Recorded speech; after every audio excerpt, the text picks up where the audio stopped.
Hey, welcome back, everyone. Hope everyone had a good break. And we're going to be moving right along into our next speaker. It's a gentleman named Pieter Philippaerts. He's a research manager for KU Leuven, and he's going to be giving a talk on exploring security compliance in the Open Authorization 2.0 ecosystem. So, Pieter, thank you for being here, and I will let you take it over. Okay, so hello, everyone. I'm Pieter Philippaerts. So I'm a research manager at KU Leuven, the DistriNet Research Center, research group. And today I'm going to talk about OAuth 2, and more specifically about a tool we have created to check how well your OAuth implementation actually complies with the security requirements of the OAuth standards and also the security best practices. So this tool allows you to uncover potential weaknesses in your implementation, or if you are consuming APIs in the implementations of your suppliers. So without having you having to be an OAuth expert, so you don't really have to know anything about OAuth. You can just test your own implementation with this tool. So in addition, if you are interested in ISO 27001 certification, you can use the report that comes out of this tool as one of the backing documents to achieve that certification goal. So in the first part of this presentation, that will be about the tool, but I'm also going to share some results of our OAuth ecosystem analysis, where we tested 100 publicly available OAuth deployments, and we measured how compliant they were. And so this kind of gives us an overview of the state of practice. And as it turns out, it doesn't look that good, but more on that later. So if you're in this session, I assume you are working with OAuth somehow.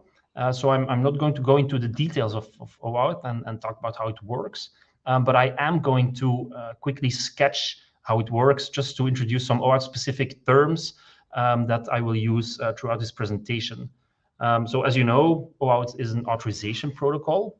It's mainly used to allow third-party applications to access data on someone else's behalf. And in the schematic on this slide, so the client is the third-party application, and it wants to access some resource on the resource server that is owned by the resource owner.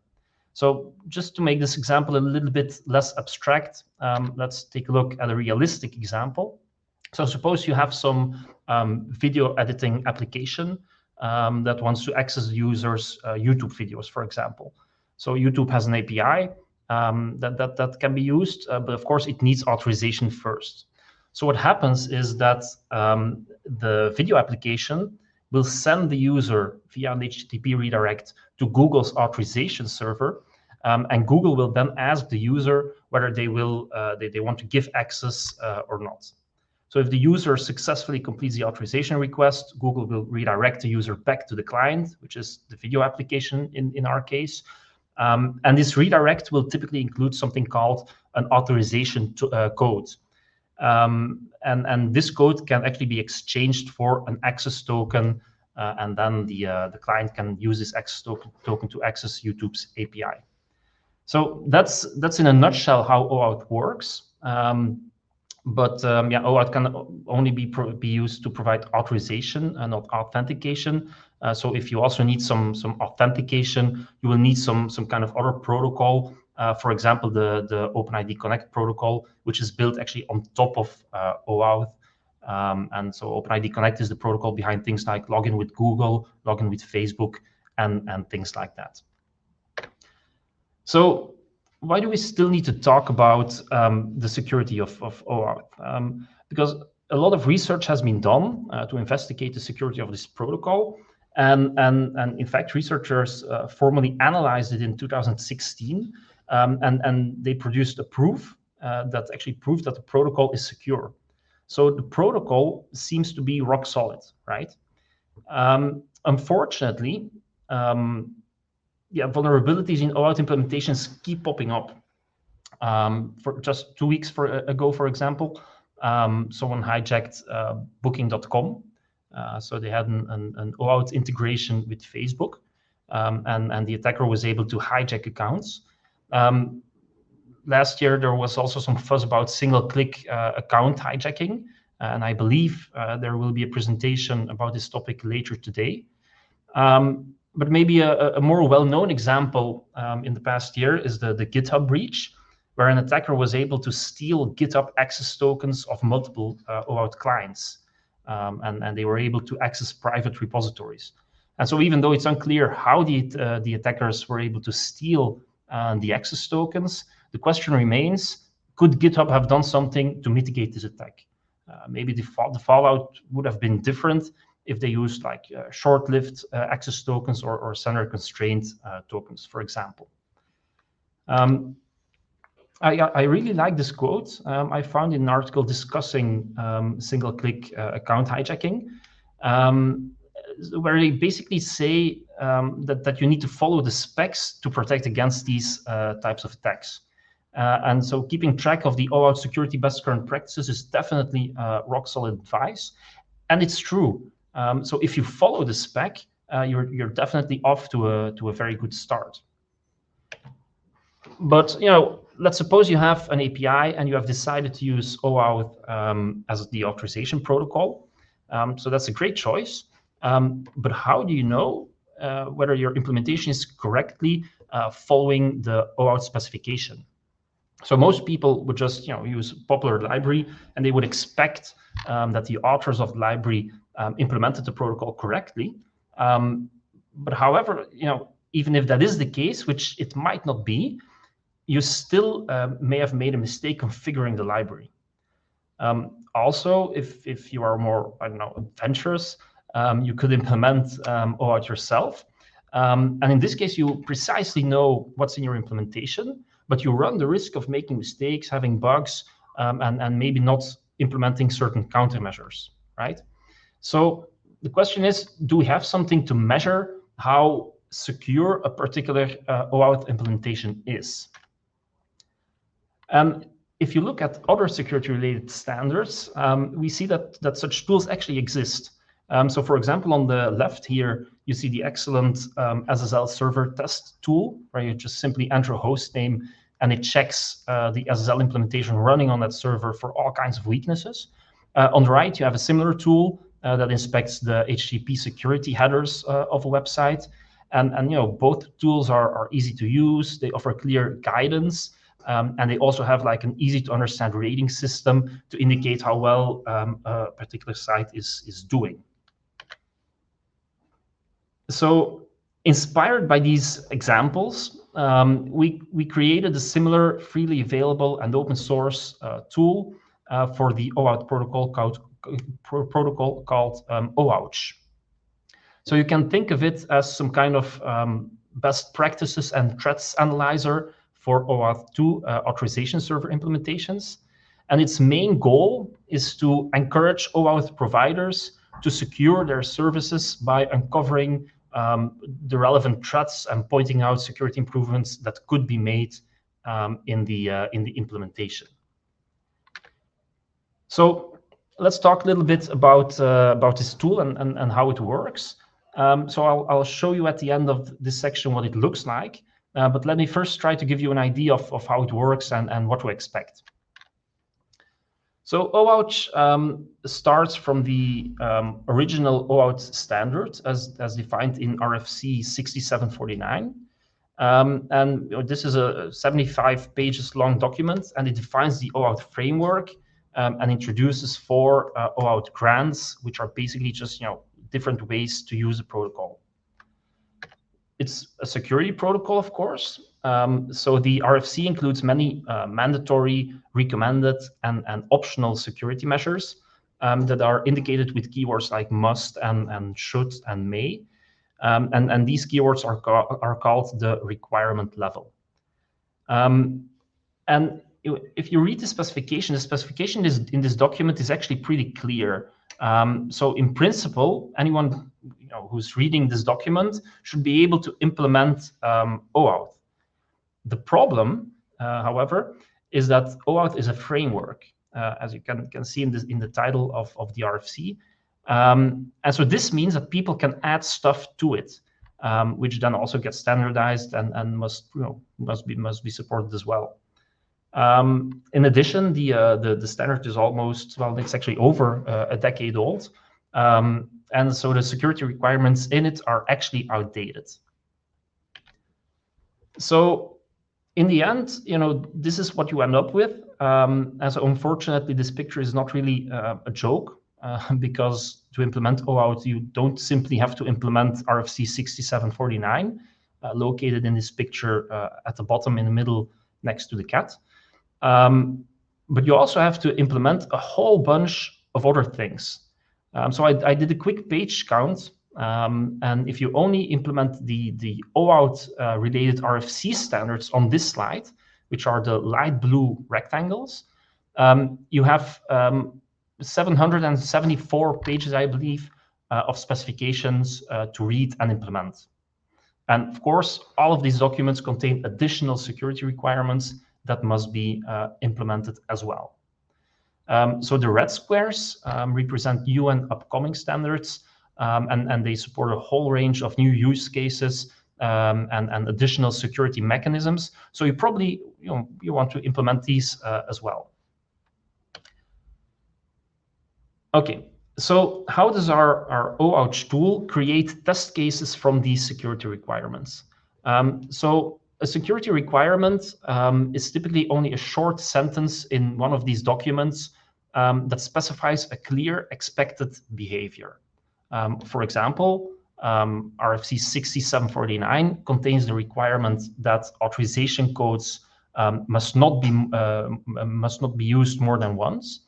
And so in this case, it's a must because this behavior is crucial to the security of the OAuth protocol. If an authorization code is leaked, for example, and the attacker can exchange it a second time, the attacker can gain unauthorized access to the API. So what OAuth does is it just it tests this behavior with a test case where it just tries to exchange an authorization code 2 times, right?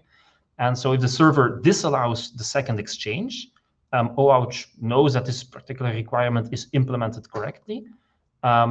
If, however, the server accepts the authorization code a second time, then OAuth knows that this server is not compliant with the specification, and this could lead to a vulnerability. So in total, OAuth implements 113 unique security-related test cases that are collected from 10 RFCs and other types of documents. And many of these documents partially overlap. So one security requirement may actually be present in multiple documents, or even sometimes in multiple times in a single document. And this sometimes leads to the situation where the requirement level of a single security measure differs between documents. For example, the original OAuth specification states that the redirect URI should be exactly matched to some pre-configured value, whereas in the security best current practices document, this is changed to a must.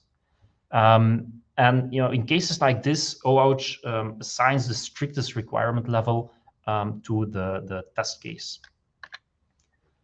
The standards specify both client and authorization server requirements. OAuth is only built to test authorization servers, so the client security requirements are out of scope. But some server-side authorization server-side requirements are also out of scope because they are either impossible to test or the test would be too intrusive.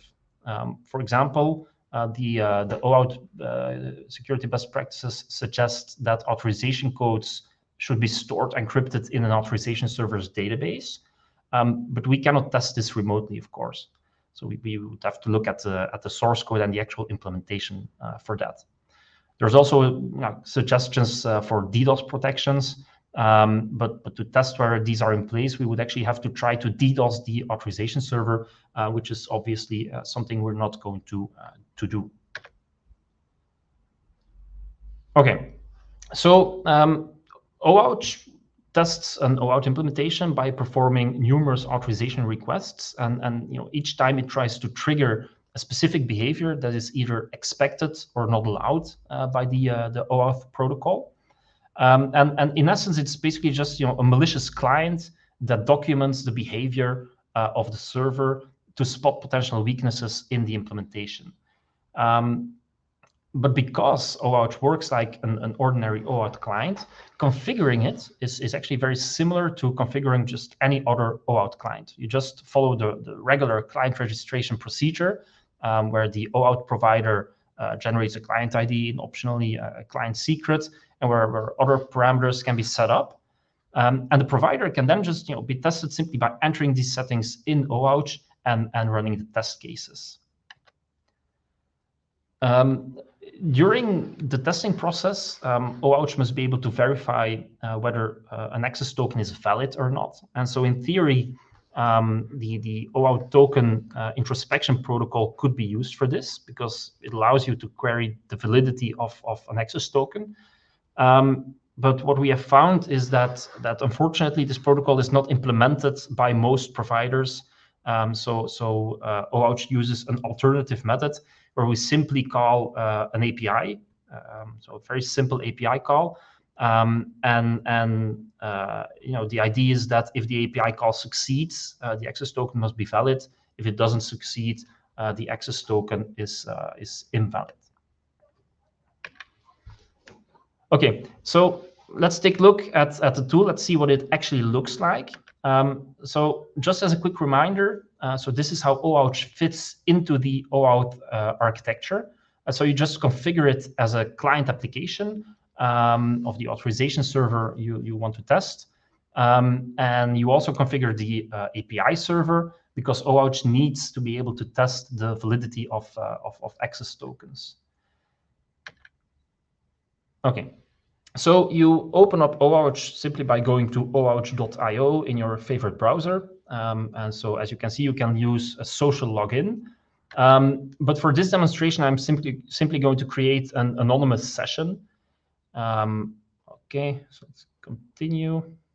Okay, so right now I'm logged in anonymously, and I'm on the main dashboard of the application. I just created a new account, so there's not much to see here right now. But what I could do now is I could click on the Add New Site button on the left and add the details of some OAuth implementation I would like to test. However, because this is a very simple and short demonstration, I'm going to click on this Add a Demo Site link that will add the details of the Identity Server demo website to OAuth. So Identity Server, in case you don't know that already, is a very popular OAuth library. Okay, so I clicked the link and notice that the Identity Server demo site now shows up on our dashboard. I can go to the settings page and see how the site has been set up. And if you've ever set up an OAuth client, these things will obviously be very familiar to you. Okay. But the site hasn't been tested yet, right? So let's start a new test run. And so when the testing process starts, a new window pops up. So the original window is the window that drives the testing process. So it shows the progress and has some buttons that can be used to steer the process. And the pop-up window is the window that is used to handle the OAuth callbacks. So in this case, it is redirected to the authorization page of the Identity Server demo site, and it's waiting for us to log in. So let's log in as Bob, and let's also check this Remember My Login checkbox to make sure that we don't always have to fill this in. And now the testing process has started. So after we clicked the login button, the right window was quickly redirected back to OAuth, and the successful login attempt was registered. So you can actually see this here in the left window, where OAuth reports that the authorization code flow is supported and working. OAuth then switches to the next test case and continues the testing process. So you might have also noticed that the right window sometimes shows an error. And this is because the test cases try to trigger bad behavior, and sometimes the server just notices this and simply blocks the entire request. This is a problem for us. because now the server doesn't redirect back to OAuth and the testing process is stalled. So to solve this, we can click this yellow stall test button in the left window. And this basically notifies OAuth that the authorization server will not redirect back and forces OAuth to continue the testing process. However, note that this is expected behavior, right? Because the server doesn't redirect the user back to OAuth as a security precaution. And by clicking the stall test button, we're actually letting OAuth know that the server has been implemented, has implemented the countermeasure correctly. Okay, so now the tests are finished. So we can take a look at results. We can see that 7.5% of the mandatory countermeasures were not implemented correctly, and 38.5% of the recommended countermeasures were not implemented as well. So if we click on this failed tests tab, this gives us a quick overview of the security requirements that are not correctly implemented. For example, this implementation does not match the redirect URI, which is logical, of course, because it's a demo site and it can redirect to anywhere. But if this would be a real OAuth authorization server, this would actually be a vulnerability.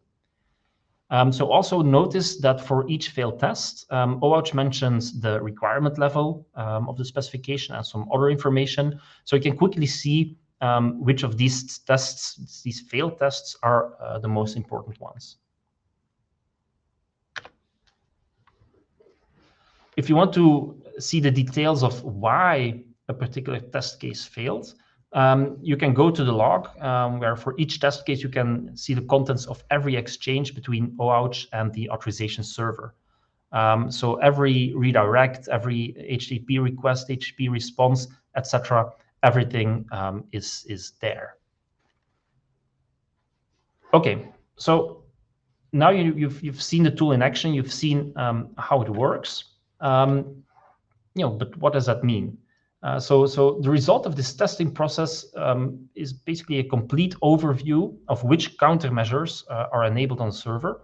But even though that this is valuable information, it's still a little bit difficult to interpret. Multiple countermeasures can offer the same type of protection. So if the server is missing one countermeasure, that does not automatically mean that there is a vulnerability, right? So to solve this problem, we combined the information from the test cases with the OAuth threat model. And so this threat model is specified in RFC 6819.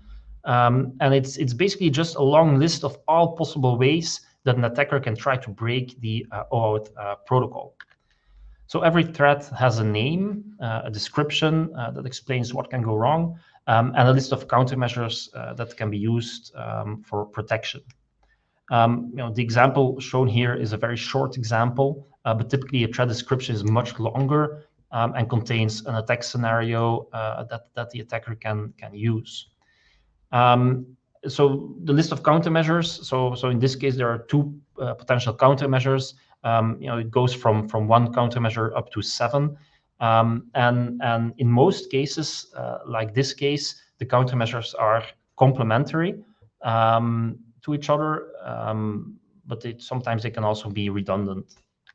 So it kind of depends on, from threat to threat.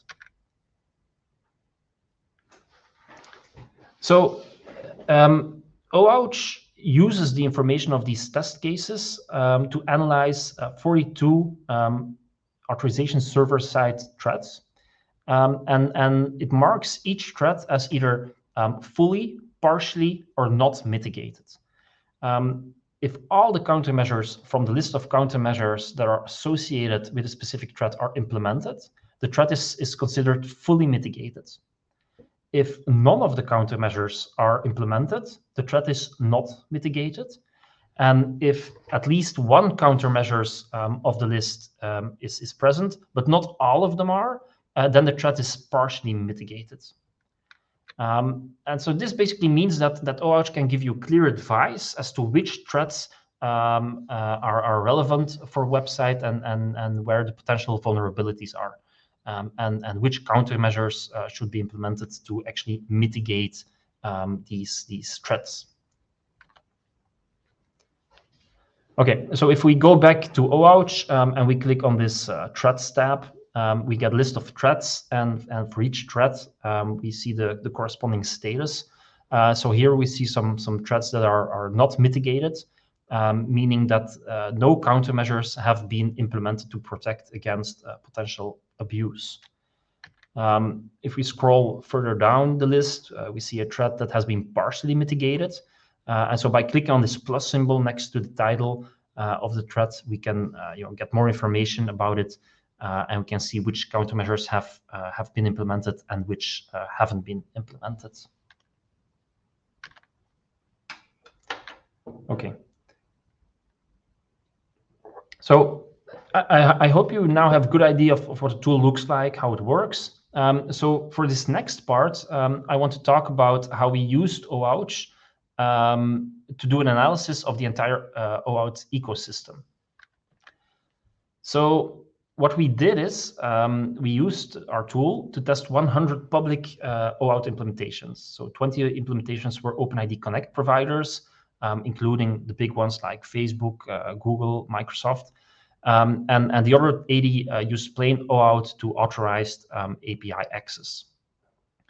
So because these APIs are publicly deployed, well, one can expect that they are secure, or at least that is the intention, that they are secure.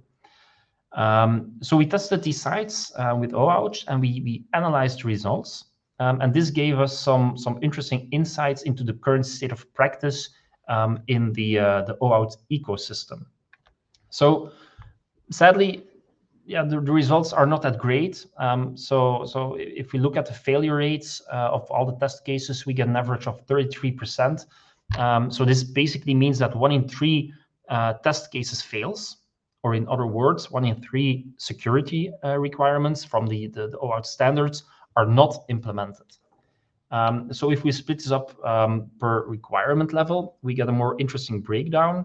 So 81% of the optional security measures are not implemented, which kind of makes sense. I mean, they're optional. But 20% of the required security measures are also not implemented. And over half of the suggested security measures are not implemented as well. And some of these failures are spectacular. So for example, 12% of the authorization servers issue a client password, but they never demand that you present it. So you can exchange authorization codes, for example, without having to give your client password. So it's kind of a mystery why they even issue the password in the first place, because they just don't use it. PIXI is another example. So PIXI is a countermeasure which was introduced in 2015. And it's been mandatory to use in the authorization code flow since 2017. Yet, 79% of the authorization servers that support the authorization code flow do not support PIXI. In fact, some implementations actively prohibit its use. And for the servers that do support PIXI, almost half of them, like 43%, had a bug that allowed it to be easily circumvented, right? And just last example, many servers use very long lifetimes for access tokens, which is a bad idea. So access tokens are used frequently; they can leak, and so clients should regularly refresh access tokens. Yet 18% of access tokens are valid for more than a week, sometimes months, or even years. And so in fact, so one access token was even valid for 20 years, and it came with a refresh token. So this is obviously not the security best practice. And these results are actually unexpected, because after all, OAuth is a security protocol, right? So one would expect that the implementations take great care of in how they implement it, and that they try to implement as many security measures as possible. However, the failure rate doesn't really tell us much. So let's take a look at the threats. And as we can tell from this histogram, most sites have between 4 and 10 partially mitigated threats. So remember, partially mitigated threats are threats for which at least one countermeasure is active, but not all of the suggested countermeasures. So in other words, these are threats for which there is some protection, but where that protection can still be improved. Partially mitigated threats may lead to vulnerability, but it may also be impractical to exploit. It's really difficult to say. However, if we look at the unmitigated threats, then we see that most sites also have 3 or more completely unmitigated threats. And these threats are just apparently ignored by the implementation and are open to be exploited. So out of the 100 websites we tested, only 3 of them succeeded in not having any unmitigated threat. And some sites are spectacularly insecure. So remember that OAuth analyzes a total of 42 threats. So the site that has 12 unmitigated threats fails to implement a single countermeasure for like I don't know, like almost a third of all threats. So these are actually very, very bad results. So if we look at these results, it paints a grim picture of the state of practice. So what we then did is we checked whether this was right, whether the results of the tool were right. And to gather additional proof, we actually used OAuth as an offensive tool to list potential targets for 4 attack vectors that we selected. So for each attack vector, we wrote proof of concept exploits, and we tried to verify whether they actually worked. And it turns out that results were highly accurate with an overall false positive rate of only 1.45% and an overall false negative rate of 1.48%. So the results are actually very good in that sense, but it also means that the implementations really have several weaknesses. So it's clear from the results in the previous slides that the OAuth ecosystem is in a bad shape with respect to security. Many implementations are missing crucial countermeasures, and many threats are not or only partially mitigated. However, it seems unlikely that almost every website, including several high-profile targets, are left completely vulnerable, right? So this raises the question of how the results should be interpreted, and are the results really as bad as it seems? And the answer lies somewhere in the middle, I think. So on one hand, yes, it's true that these implementations do not fully or even partially mitigate several threats from the threat model. And yes, this means that many websites are actually vulnerable to certain kinds of attacks. So this is certainly bad news, and implementations can definitely be improved. But we must also put things in perspective. So the OAuth threat model assumes a very powerful attacker with unlimited resources, with advanced eavesdropping capabilities, the ability to control multiple parties evolved in the OAuth protocol. And so while this threat model anticipates nation-state attackers, most attackers are not nearly as powerful. So if OAuth determines that a threat is not mitigated, this doesn't necessarily mean that it's easy to exploit, right? And second, OAuth assumes a worst-case scenario where clients do not implement mitigations. I don't think that's a totally unreasonable assumption, as previous research as well as our own tests show that clients often do not use mitigations if they are not required. But there are clients, of course, who do use client-side countermeasures, which might mitigate some threats that are not mitigated on the server side. So again, you have to keep keep that in mind. Another question that arises is why is the compliance with the security requirements of the OAuth protocol so low, especially considering that OAuth is a security standard? And we thought about this, and we have some potential explanations, and some of these explanations have been directly confirmed by the owners of the implementation when we notified them about the issues. So surprisingly, a large number of providers claim to know about these problems, right? But they've simply chosen to for some reason to ignore them. And there are actually several reasons for them to do that. So first reason could be backward compatibility. So in some cases it can make business sense to sacrifice some security for better compatibility. However, many of the missing security requirements are actually backward compatible. So yeah, I don't know what's going on there, but I don't think that's typically a very good reason. Some providers have large systems with many requests that make like an efficient implementation of certain countermeasures simply impossible. For example, you can imagine that Google cannot verify the revocation status of an access token for each request, because that would mean that for every API request, they would need to go to the authorization server. And this is, of course, a problem for all the countermeasures that are active when tokens are used. But these countermeasures only make up like only a small amount of all the countermeasures in OAuth. So most countermeasures are actually used during the authorization process itself.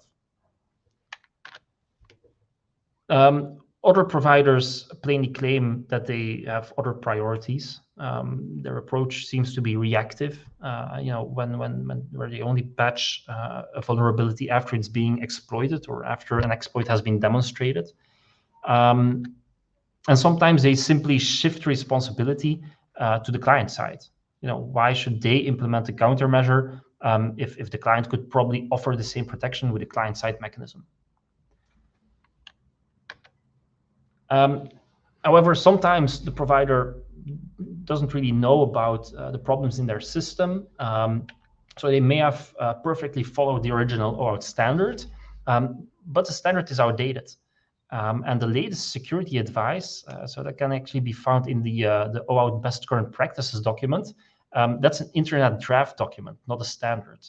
And so some providers confirm to us that they didn't implement the latest best current practices because it's not an official standard. I think it's a bad idea, but yeah, it is what it is. So it's also difficult to keep track of the latest attacks on OAuth, and advice might change over time. So for example, the PXE countermeasure was initially only meant for public clients, but now it's also mandatory for confidential clients as well. And so some providers we encountered do support PXE, but only for public clients, right? Sometimes developers may assume that the OAuth library they are using handles everything, and this is typically not the case. So first, the library needs to be configured and used correctly, of course. And second, there are a number of countermeasures that should be present on, for example, the login page and the authorization pages. And this is most likely out of the scope of the OAuth library they are using. So you have to keep that in mind. And finally, OAuth just looks really easy to implement. So this was an actual goal of the OAuth working group, to keep it as simple as possible, to limit the cryptographic operations in the protocol. But yeah, the devil is in the details, and apparently it's not that easy to implement correctly. Okay, so we've reached the last couple of slides of this presentation.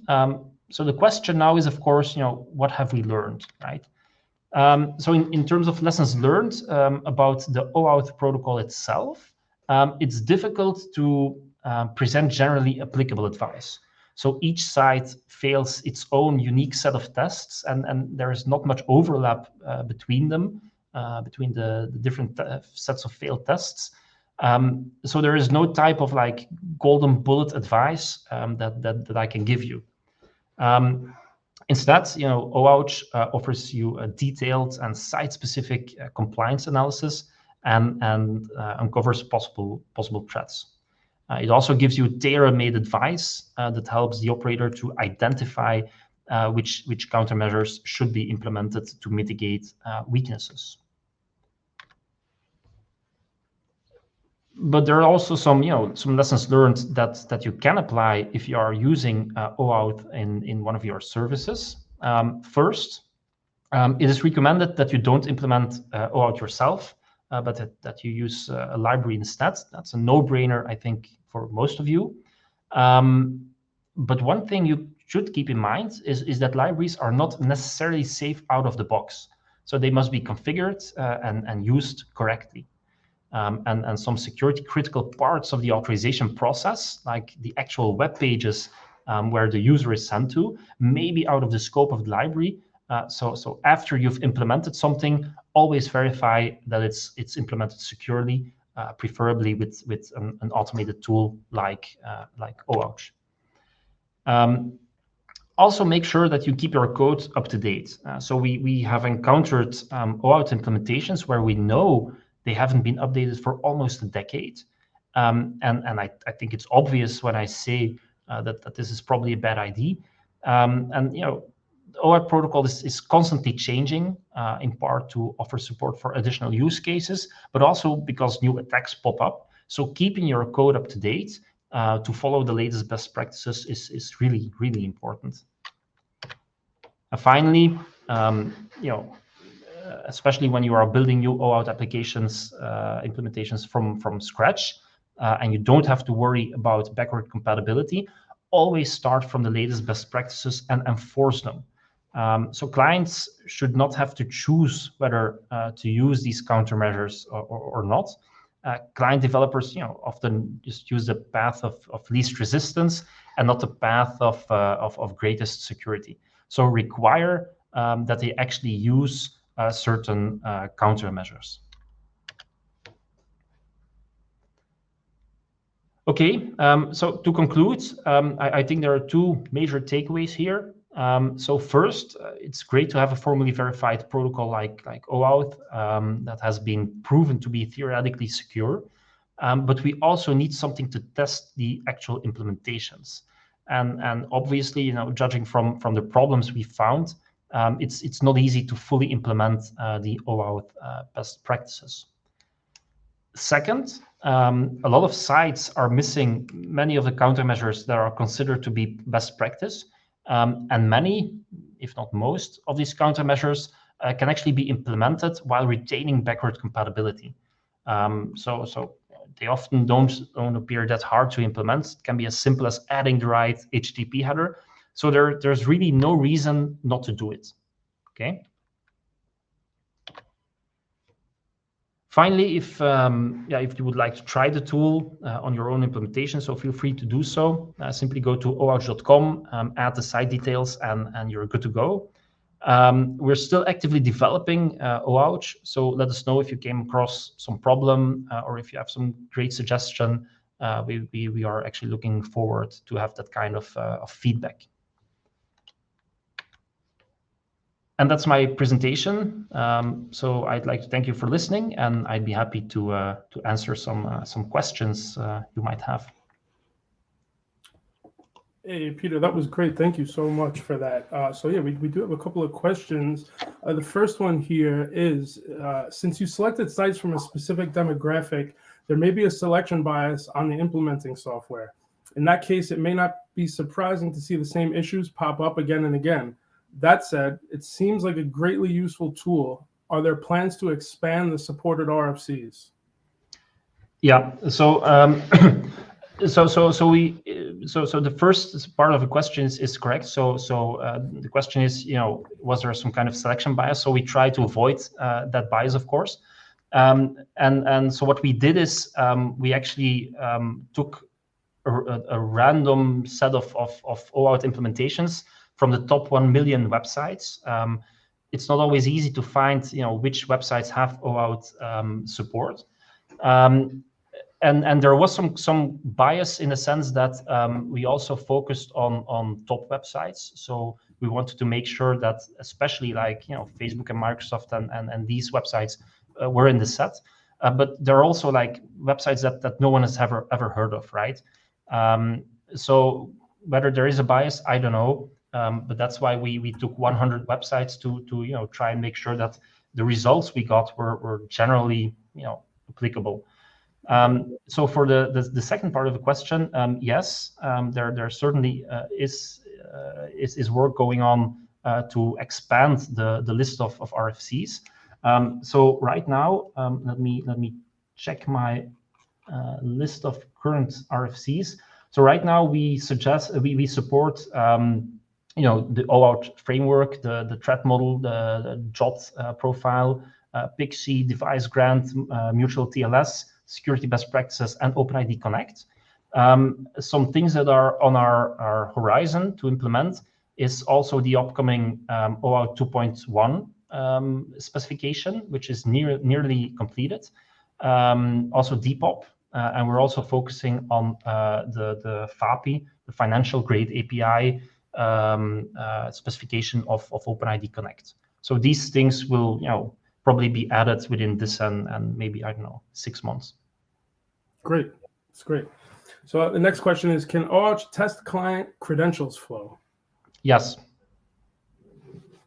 So we support all the major flows that the OAuth document, OAuth standard defines. So it's client credentials, it's implicit flow, it's authorization code flow, and the password grant. And we also support an additional RFC that implements a fifth flow called the device grant. Nice. Okay. And can it be run locally on internal networks? That's a good question. So currently, yes and no. It depends on how technically inclined you are. So the tool is open source, so you can download it, build it, and run it locally. But it's probably not the easiest route. But we know that this is a problem for many people. So obviously, if you have an OAuth implementation that is behind some kind of closed network, or maybe you just don't want to upload client credentials to some website you may not trust. So what we are currently working on is to have some kind of container that you can just run, like a Docker container. You can just run and run it locally. But that's not finished right now. Very nice. Nice. So we can expect that at some point in the future. Yeah. Great. Certainly. What are some of the top threats that you guys have found? So again, let me take a look at my list. So the first threat is a code injection attack. So a code injection attack is a relatively new type of threat, and there is a countermeasure against it called PIXI. So PIXI was originally defined for something else, for a cross-site request forgery, but it turns out that it's also a very good protection against code injection attacks. And so when they found that this code injection attack was possible, they actually made PIXI mandatory. The problem is that most authorization servers don't actually implement PIXI yet, even though, as I said in the slides, it's been mandatory to implement since 2017. So 78% of authorization servers do not currently support PIXI, even though they support the authorization code flow for which it is built. So that's the first threat. The second threat is obtaining access tokens. So basically, authorization servers that mint access tokens that basically have long lifetimes. So is that a big threat? I don't know if it's really a problem, but yeah, it's certainly there. There's also a threat about obtaining client secrets. So this is specific to the implicit flow, which is deprecated currently, and not that many websites still support it. So we see a decline in support, which is great. But there's some kind of attack where you can automatically re-grant authorization in the implicit flow if so the authorization, so the re-granting of the authorization happens automatically, and that might be exploited. So the countermeasure is to just, if you have the implicit flow, to just always ask for the user's credentials and to ask the user to log in. But about half of the authorization servers that we tested and that support the implicit flow actually don't do that. Surprisingly, the fourth top threat is a PXE downgrade attack. So PXE is a countermeasure, right? But there's a specific attack that lets you easily downgrade the protection and basically circumvent PXE. And this is basically just an implementation bug. I mean, if you just read the specification and you do whatever is asked there, then you won't have this bug. But it turns out that for the sites that we had tested and that had support for PXE, almost half of them, like 43%, had a bug in their PXE implementation, in the implementation of that specific countermeasure. So yeah, that's bad. Especially considering that the implementations that had bugs were actually, some of the biggest websites on the internet. So that was surprising. And like the final threat of the top 5 is token leakage, which is a threat that is possible if the API server accepts tokens via the URL. So sometimes you have like an API where you do like, okay, question mark, token equals, and then some token. But that token then typically leaks in log files, in proxies, in caches. So you're not supposed to do that. But still, a lot of API servers actually support that kind of behavior. 40% of them. And so this is the final top 5, final of the top 5 threats. Yeah. Wow. Can you talk a little bit about the similarity with the OpenID Connect framework?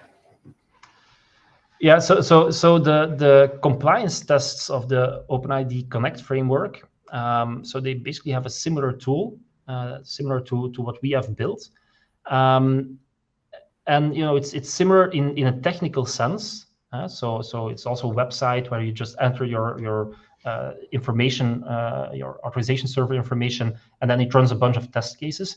But the goal of the OpenID Connect compliance tests is actually very different. So the certification tests focus, of course, on OpenID Connect and specifically also on the financial grade API. Whereas our tool also focuses on OAuth 2.0 and 2.1 implementations, and things that do not necessarily support OpenID Connect.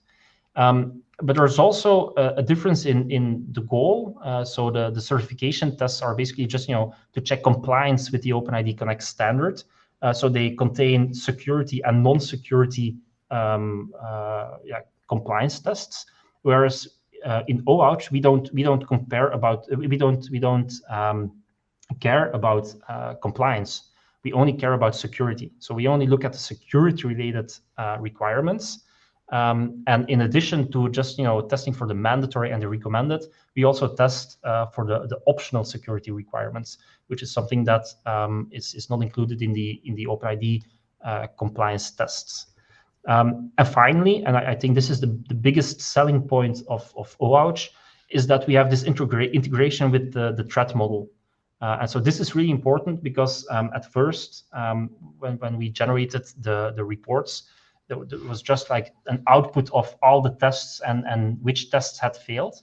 But we would get the feedback that they actually didn't know what that meant. I mean, so yeah, sure, there's tests that fails, but are we vulnerable or not?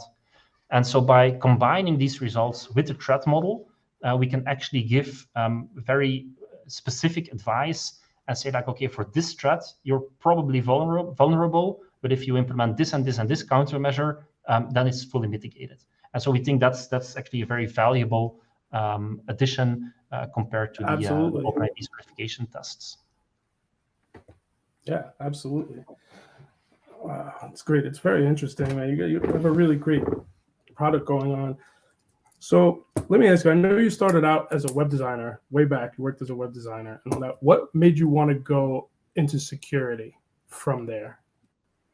Oh, God.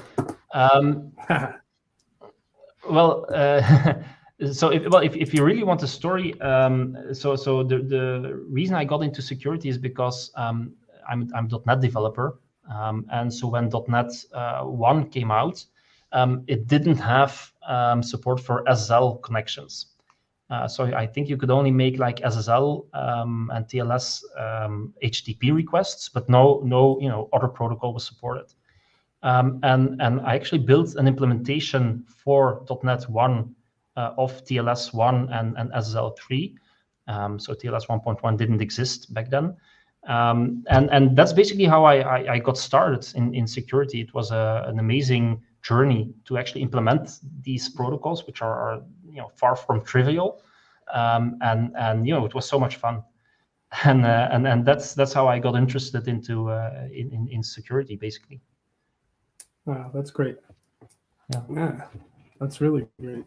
Well, we have about 2 or 3 minutes left. So, tell us anything else you'd like to tell us, leave us with some thoughts. The stage is still yours for a couple minutes.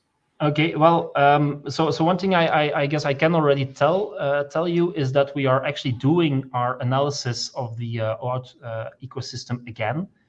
So the results I've shown you today are from a while back. So we are currently running all these tests again on the same services to see, just what happened. And so well, it's early days, so I can't give you all the details just yet. But what I think I can already tell is that the trend is that there is some improvement.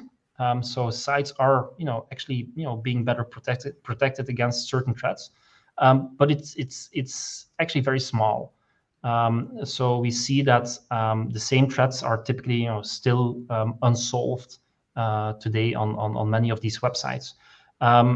There are some specific things that have improved. So the threat, so the PXE countermeasure, for example, a lot more services actually support it right now, and so the downgrade attack seems to be gone in most implementations. So that's good news. And also the second top threat, I think, so about with the implicit grant that automatically gives you authorization again. So that also seems to have been improved over the past year.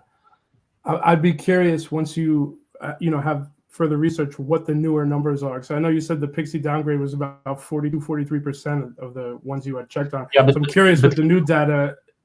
Yeah, so but keep in mind, so it was 43%, but most of the authorization servers simply didn't implement PXE, right? So only a handful implemented it, and of that handful of servers, half of them almost did it wrong. So one thing I think that changed is that so PXE is mandatory, and there's more noise about the potential abuse and why you need PXE. And in the implementation of PXE, so in the security best practices document, it's the downgrade attack is now clearly documented, and so they actually tell you how to do it correctly and warn you what happens if you don't do it correctly. So maybe the documentation just got better over the past year. I don't know. But yeah, it's good to see that problem at least is gone. Yeah, absolutely. And I believe we are just running out of time. Let me check in the back here and see if we're ready to go with the next speaker, or if we could keep talking for a couple minutes if you have the time. Sure. Okay, it seems we're ready to go. So, Peter, I really thank you so much for your time. This was, I learned a lot today. A lot of things I was not aware of prior. So thank you very much. I'm sure everyone else enjoyed it as much as I did. And, have a great rest of your day. Okay, thank you. Thank you for having me. Bye.